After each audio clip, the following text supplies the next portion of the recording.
Okay, so in this video, I'm going to talk about why I do not think the Chiefs are going to have an undefeated season and three-peat. And basically, my logic sort of comes down to how close these games are. Several games have involved the referees helping out the Chiefs. I don't love to say that games were rigged, especially when they go against my team, the Eagles. But in this case, considering that the Eagles have never played the Chiefs this year, I am more than okay. You know, saying it. Like, there have been some questionable calls. The questionable pass interference call against the Cincinnati Bengals that allowed the Chiefs to get comfortably into field goal range.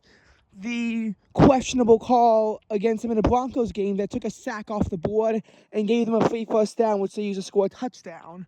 You have the game against the Buccaneers where right before scoring their touchdown in overtime, they wound up what were they doing? They wound up having a false start not called against them. The Chiefs do not look like a convincing 9-0 team. The Lions look a lot better than them right now. The Vikings look a bit better than them right now. The Bills look more convincing than them right now. A lot of teams look more convincing than them right now. I would say my Eagles, but Nick Sirianni is the head coach, and, there's obviously a big test against them. But honestly, whoever wins this Thursday night football game between the Eagles and the Commanders looks more convincing than the Chiefs.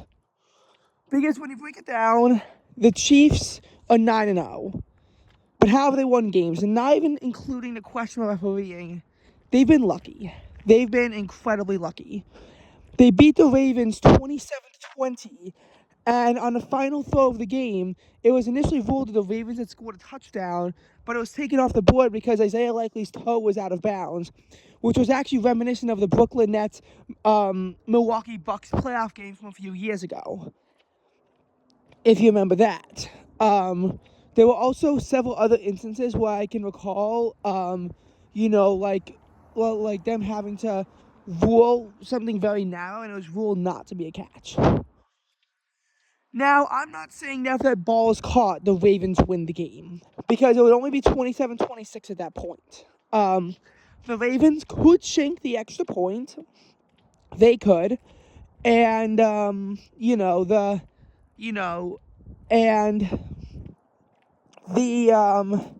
what's it called? The Ravens could miss the extra point. They could lose it in overtime if they kick the extra point, or they could go for two and not get it. So, there are several possibilities. As a matter of fact, if you're the Ravens, you probably do go for two. I know the Buccaneers, I know G9 defended them for kicking the extra points. On the final play of the game, that'll be a dumb decision. You're probably going for two, and if you don't get it, you'll lose the game.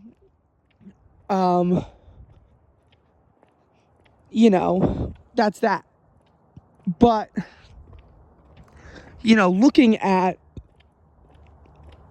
the NFL, besides that and the fact that the Chiefs have not looked like a convincing, 9-0 team, besides that, like the Bengals game, they won by a singular point. And I think in the Ravens game, Justin Tucker also missed a 53-yard field goal, although I don't think that wound up mattering in the end, but it's still something to note that happened. Week 3 against the Falcons. I'm not saying the Falcons win if Morris calls his timeouts probably at the end down 22-17, but a dumb decision made by another coach is benefiting the Chiefs. So we saw that going on. Again, the game against the Bucks, where if they lose the coin toss, they likely lose the game. And the Bucks could have went for two. Again, the reason why I would defend going for one there and tying it up is because the Chiefs are going to be more conservative in their play calls. If you with 27 seconds left, they're going to be more conservative in their play calls if they're, tied, because Obviously, Patrick Mahomes throwing an interception is probably going to result in them losing in regulation. Plus, you give them only 3 downs instead of giving them 4 downs to work with. So that's another reason why I would say go for the 1 point extra point there. But still, it's something to keep in mind. You have the game against the Broncos where it literally came down to a blocked field goal at the end from 35 yards out. So that was, that game. Every time a team has a Chiefs on a knife edge, they always find some lucky way to escape it. And in many of the cases, the teams that the Chiefs have been playing are not good. The jury is still out on if the Falcons are good, and the only other good team that they've played so far, is the Ravens. The Ravens are really the only good team that they've played so far. The Chiefs have a point differential of, I want to say, as of right now, like either plus 60 or plus 66. That's good, but that's not convincing of a 9-0 team. And they have some tough teams to play. Like they got the Buffalo Bills coming up, who have looked a lot more convincing than them and who have dominated them, at least in regular season play recently.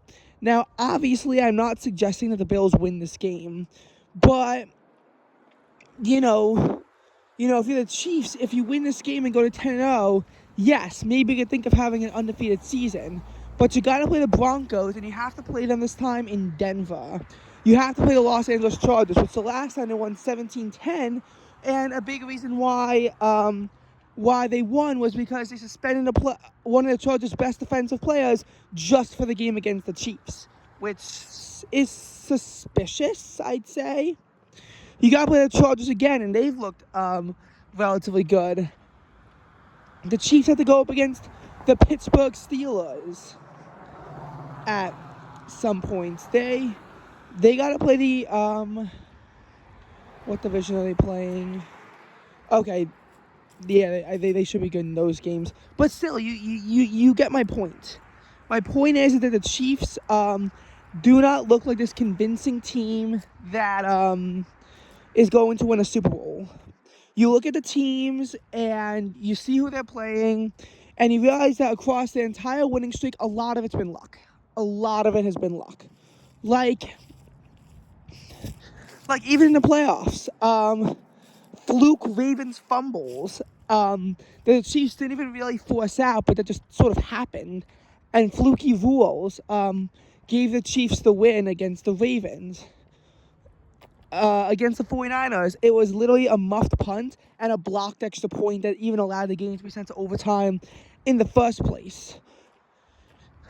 This is not like their 2022 run, and even then they didn't look the most convincing. Like, the Chiefs' run has got to be stopped at some point. They will not win a Super Bowl against the Lions.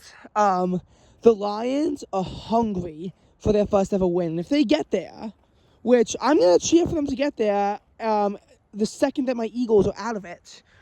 The second that the Lions get there, they're going to be coming in hungry. I'm not saying that coming in hungry is always going to guarantee you a championship. Just look at the Phillies against the Mets. But it's still something to keep in mind. Like, their magic is going to stop at some point. I don't know how it's going to stop, but it's going to stop.